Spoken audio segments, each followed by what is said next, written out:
నా పేరు చుండూరు రాజేంద్ర ప్రసాద్. నేను గ్రీవెన్సీ సబ్జెక్ట్ మీదే వచ్చాను. ఇక్కడ అధికారులు ఎవరైనా కూడా మేము ఏదైతే అడిగామో వాటికి సమాధానాలు ఖచ్చితంగా ఇస్తున్నారు. ఇచ్చిన వాటిలో చిన్న చిన్న లోటుపాట్లు ఉంటే వాటిని మళ్ళా ఇట్లా మీరు ఇచ్చిన దాంట్లో ఈ క్లారిటీ లేదండి అని అడిగి మళ్ళీ చెప్తున్నాం. చెప్పిన తర్వాత వాళ్ళు దాన్ని కూడా గమనించి తిరిగి మళ్ళా దాన్ని కంప్లైంట్గా తీసుకుని పరిష్కారం చేసే దిశగా పనిచేస్తున్నారు.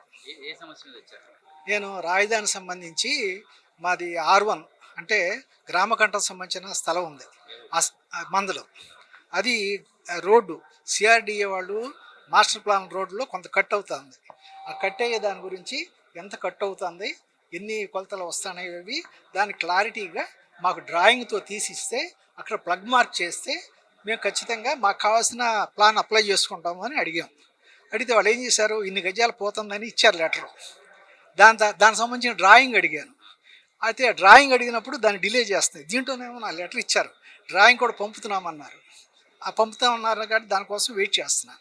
రెండోది ప్లగ్ మార్క్ చేయాలి. మరి తెలియాలి కదా, రేపొద్దున మనం ఆ ప్లగ్ మార్క్ చేస్తే దానికి కావాల్సింది అవుతుందండి. మళ్ళీ ఎండార్స్మెంట్ ఇచ్చి వస్తున్నాను. మీరు నేను మొత్తం అంతా తిరిగి చూసి వచ్చానండి. ఇప్పుడు కాదు, కంటిన్యూగా దాదాపు 3 నెలల నుంచి రాజధానిలో అన్ని ప్రాంతాలు నేను తిరిగాను.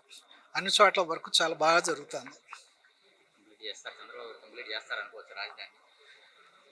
చంద్రబాబు తప్పితే రెండో వాడు చేసే అవకాశం ఈ రాష్ట్రంలో లేదండి. చేస్తే ఆయనే చేయాలి, ఇంకోళ్ళు ఎవరు చేయలేరు కూడా. చేసే దిశగానే ఆ పని అంతా కూడా నడుస్తుంది. అది ఇంకా రెండో విడత ల్యాండ్ పూలింగ్ ఏదైతే ఇప్పుడు నాలాంటి వాళ్ళు కంప్లైంట్గా వచ్చి ఏదైతే ఇట్లా పరిష్కారాలు లభించి 98% అయిపోయినాయి, ఆ 2% ఉన్న లోటుపాట్ల వల్లనే అవతల వాళ్ళకి ల్యాండ్ పూలింగ్ ఇచ్చే వాళ్ళకి ఇబ్బందిగా ఫీల్ అవుతున్నారు. ఇక్కడ సమస్యలు పరిష్కారం అవుతాయి, మనకి ఏ ఇబ్బంది లేదనుకున్నప్పుడు అవతల ఇవ్వడానికి అవకాశం ఉంది. ఆ దిశగానే ప్రయత్నాలు జరుగుతున్నాయి. అది జరిగినప్పుడు ఖచ్చితంగా ల్యాండ్ పూలింగ్లో వాళ్ళు కూడా ఇవ్వడానికి అవకాశం ఉంటుంది.